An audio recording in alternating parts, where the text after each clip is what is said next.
કુદરતે આપણને સાથ આપ્યો છે, એની સાથે સાથે આપણને આ યોગમાં સરસ મજાનું આ સુંદર વાતાવરણ આ કેએનસાઈ સ્કૂલના મોડાસાના પટાંગણમાં સંસ્કારનો સિંચન. આજુબાજુ ઉભા રહેલા સૌ વિદ્યાર્થી મિત્રો ઝડપથી પોતાનું સ્થાન લઈ લેશે.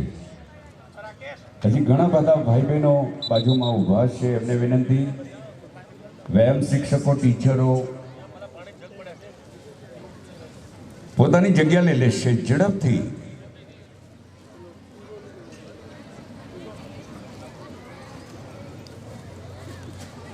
સંયુક્ત રાષ્ટ્ર સંઘે 21 જૂનને આંતરરાષ્ટ્રીય યોગ દિવસ તરીકે પસંદ કર્યો છે. યોગ એટલે શું? ભારતીય સંસ્કૃતિની જગતને મળેલી અદ્ભુત ભેટ. યોગ ભગાવે રોગ, યોગ કરો. राज्य मंत्री स्वतंत्र प्रभार श्रीमान श्रीपाद यशो नायक जी, उप मुख्यमंत्री श्रीमान केशव प्रसाद मौर्य जी, उप मुख्यमंत्री डॉक्टर दिनेश शर्मा जी, मंगलायतनो करी सर्व मंगल मंगल्ये शिवे सर्वांग साधिके शरण्ये त्र्यंबके गौरी नारायणीनो સુતેતાળીઓના ગડગડાટ સાથે આ પ્રકાશનો સુંદર પર્વ, પ્રકાશ આપણા હૃદયમાં અહંકાર મુક્ત થવા માટે, અંધકારમાંથી ઉજાસમાં આવવા માટે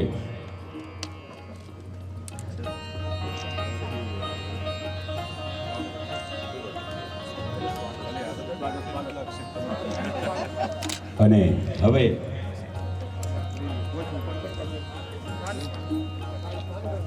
સ્થાન ગ્રહણ કરવા માટે નમ્ર વિનંતી.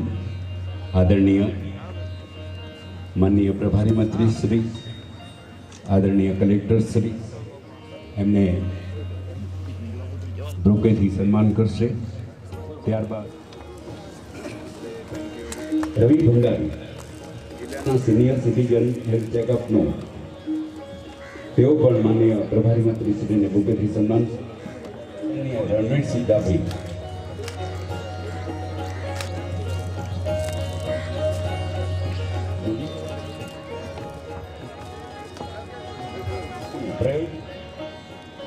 પ્રાંત અધિકારી શ્રી મોડાસા અહીંયા પધારેલું શ્રી શંકરભાઈ ચૌધરી, માનનીય જિલ્લા સમાહર્તા શ્રી, માનનીય ડીડીઓ સાહેબ, માનનીય એસપી સાહેબ, પ્રભારી સચિવ શ્રી રણવીરસિંહભાઈ, પ્રદેશ મંત્રી શ્રી, તમામ મંચસ્થ મહાનુભાવો અને આપણા નિમંત્રણને માન દઈને હાજર નાગરિકોમાં સિનિયર સિટીઝન, આપણી મંચની ડાબી બાજુમાં જે લાલ કપડાં પહેરીને દિવ્યાંગ બાળકો બેઠા છે એ વાલીઓ, શિક્ષક મિત્રો અને તમામ ટીમ, અરવલ્લીમાં સામેલ અધિકારી, કર્મચારી મિત્રો અને નાગરિકો, આજે આપ સૌ સાથે મળીને આપણે વિશ્વ યોગ દિવસ ઉજવીએ એ માટે આપણે સૌ સાથે મળીને આ પર્વને ઉજવીએ અને આપણા તમામના જીવનમાં સ્વાસ્થ્ય અને યોગ દિવસનો એક માન્ય મુખ્યમંત્રી શ્રીનો જે હેતુ છે, પ્રધાનમંત્રી શ્રીનું જે આપણે સંબોધન સાંભળવા જઈ રહ્યા છીએ તે શાંતિપૂર્વક સાંભળીએ અને તમામ પદાધિકારીશ્રીઓ, અધિકારીશ્રીઓ, શ્રેષ્ઠીજનો, વાલા બાળકો અને યોગને પોતાના જીવનની અંદર એક લાઈફસ્ટાઈલની સાથે જોડ્યો છે તેવા સૌ બંધુ ભગીની,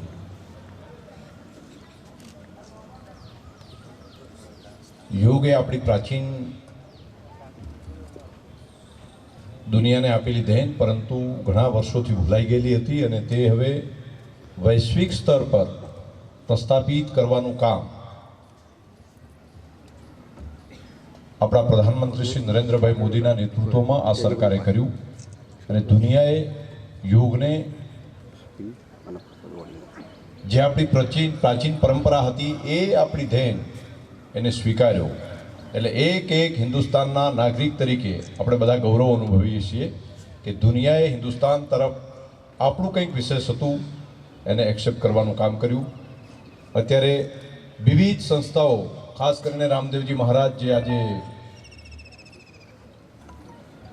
અમદાવાદને આંગણે એક વિશ્વ રેકોર્ડ થઈ શકે તેવો એક કાર્યક્રમ તે કરવા જઈ રહ્યા છે. વિવિધ યોગ સાથે વર્ષોથી પોતાનું જીવન આપ્યું છે તેવી અનેક સંસ્થાઓ, અનેક મહાનુભાવો તેમણે પ્રચાર પ્રસારનું કામ કરી યોગને જીવંત રાખ્યો. આપણી વિદ્યા હતી, આપણું કૌશલ્ય હતું, તેને લોકો સમક્ષ મૂક્યું. તેમને પણ આજના તબક્કે ખૂબ શુભકામનાઓ પાઠવીએ, એમનો આભાર પણ માનીએ. 1 લાખ વર્ષ કરતાં વધારે વર્ષો માનવ બોડી બનતા થયો છે. માનવ શરીર બનતા આટલા વર્ષ બન્યા પછી તેની કેટલીક હેબિટ હોય, તેમાંનો એક સ્વભાવ જે હતો એ શ્રમ હતો. શ્રમ એ માનવ શરીર માટે ખૂબ જરૂરી હતું. ધીમે ધીમે 1 લાખ કરતાં પણ વધુ વર્ષોથી બનેલું આ હ્યુમન બોડી, તેમાંથી શ્રમનો મહિમા લગભગ આપણે દૂર કરી દીધો. એટલે તેના માટે જે જોઈએ શ્રમ, એ શારીરિક શ્રમને બાજુમાં મુકાઈ જવાને કારણે અનેક નવી સમસ્યાઓ પણ ઊભી થઈ. એના માટે અલગ અલગ પ્રકારના ડિસીઝ, અલગ અલગ પ્રકારના તણાવ. તો તેમાંથી મુક્તિ મેળવવા માટે યોગ એકમાત્ર રસ્તો છે. એટલે યોગ અને પ્રાણાયામ એના આધાર ઉપરથી એક તંદુરસ્ત જીવી શકાય, સ્વસ્થ જીવી શકાય, એ પ્રમાણેનું એક જીવનશૈલી આપણે ઊભી કરી શક્યા છીએ. આજના દિવસે સૌ અરવલ્લી વાસીઓને યોગ દિન નિમિત્તે ખૂબ ખૂબ હૃદયપૂર્વકની શુભકામનાઓ પાઠવું છું. યોગને જીવનનો ભાગ જો આપણે બનાવીશું તો પ્રિવેન્ટિવ હેલ્થ તરીકે પણ બહુ મોટું કામ થશે.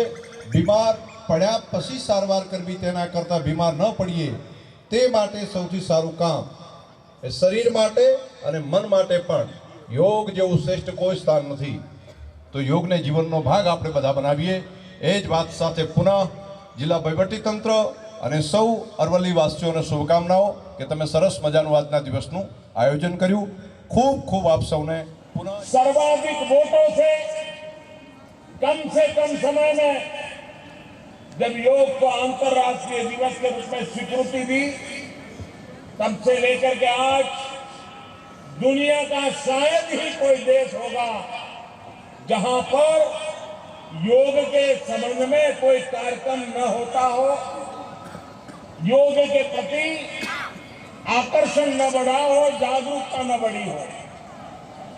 पिछले 3 वर्ष में योग के कारण अनेक नई नई योगा इंस्टीट्यूट आज डेवलप हुई है. पिछले 3 वर्ष में बहुत बड़ी मात्रा में योगा के टीचरों की मांग बढ़ी है. योगा की ट्रेनिंग इंस्टीट्यूट्स में भी नौजवान योगा को एक प्रोफेशन के रूप में स्वीकार करते हुए अपने आप को तैयार कर रहे हैं. और भारत के लोगों की प्राथमिकता सारी दुनिया में सबसे पहले रहती है.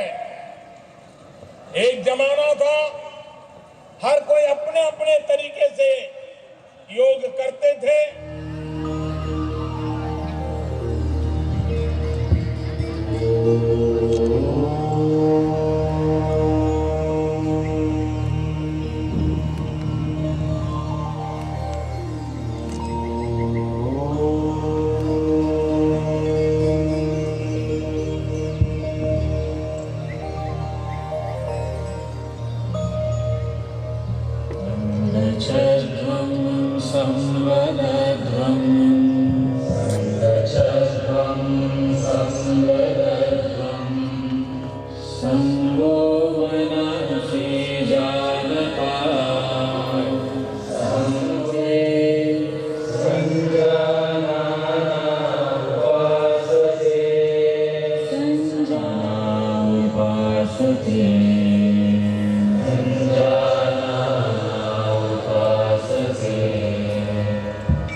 હવે આપને સૌને વિનંતી છે કે પોતાને સ્થાન પર ઊભા થઈ જશો.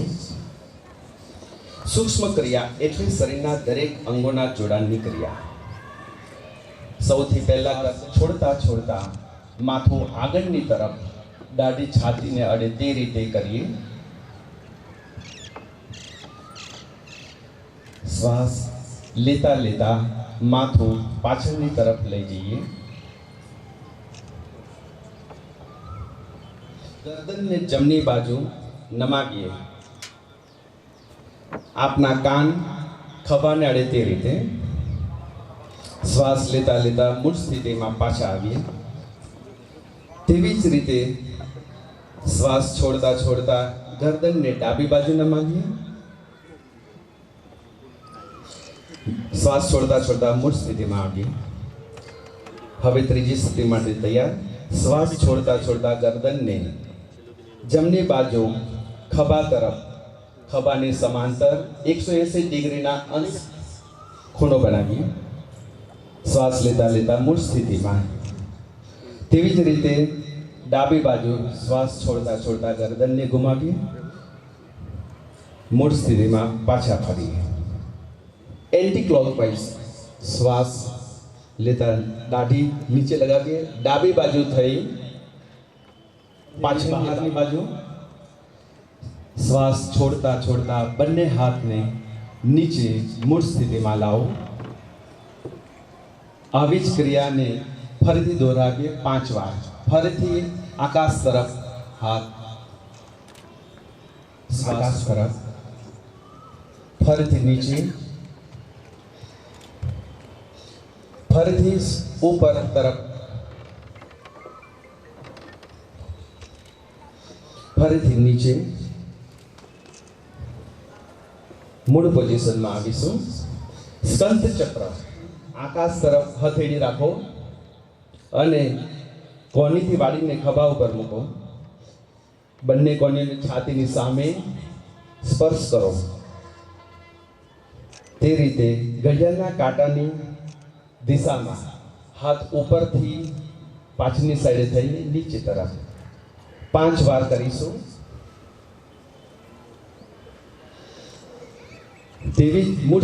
તેવી જ રીતે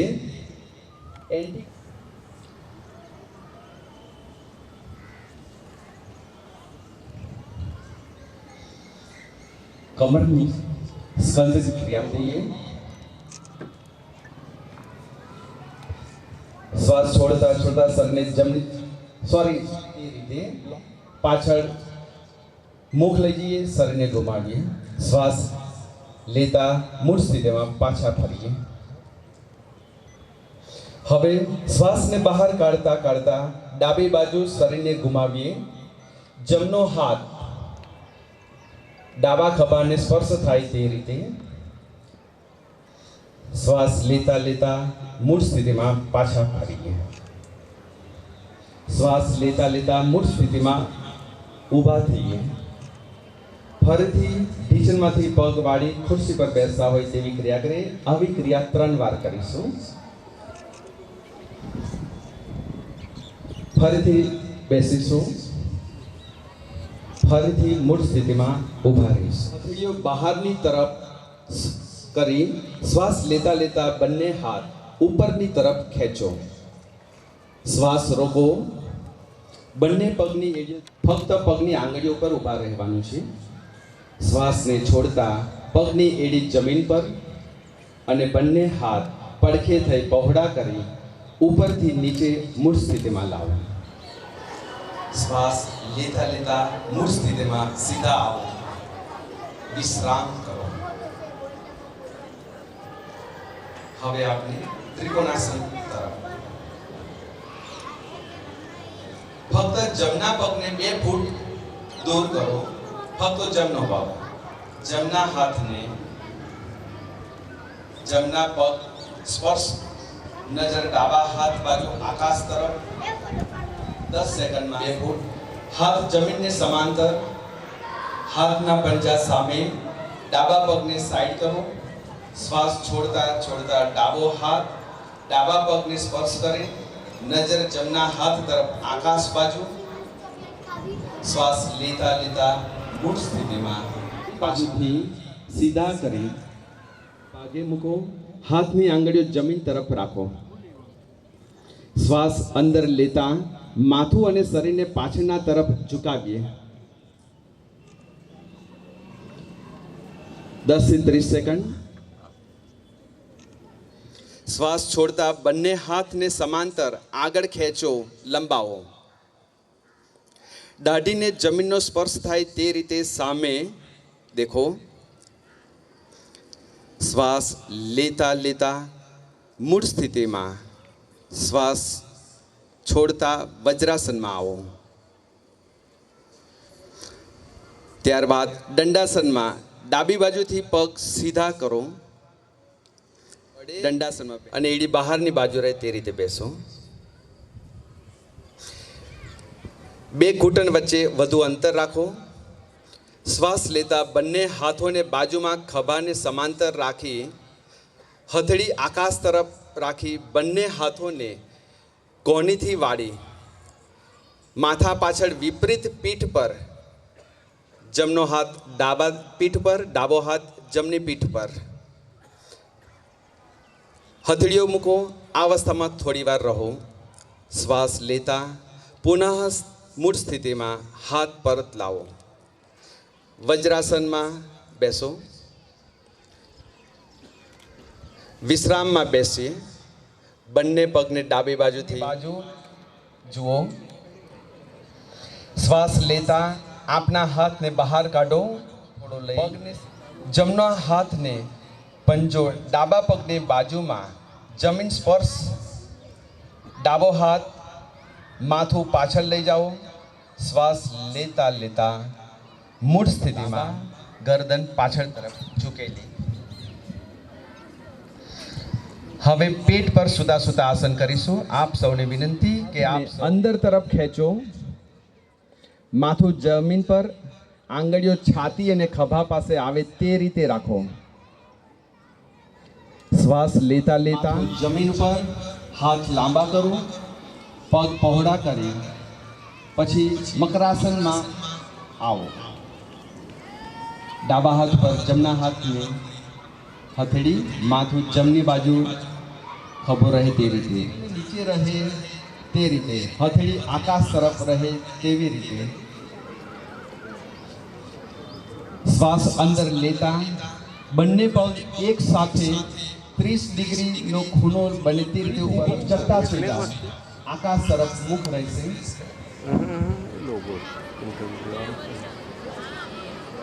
આકાશ તરફ મુખ રાખી હાથને શરીરની બાજુમાં ઘૂંટણથી પગ વાળી એડીઓને નિતંબને અડે તેવી રીતે પગ રાખો.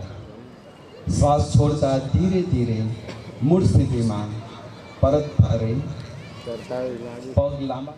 શ્વાસ લેતા પગને શ્વાસ નોર્મલ રીતે રાખી આ પોઝિશનમાં રહો. પછી ધીરે ધીરે શ્વાસ છોડતા પગને નીચે મૂળ સ્થિતિમાં લાવો. આકાશ તરફ 30 ડિગ્રીનો ખૂણો, 60 ડિગ્રીનો ખૂણો અને 90 ડિગ્રી કાટખૂણો બને તેવી રીતે રહે તે રીતે ઉપર ઉઠાવો. થોડો સમય રહો.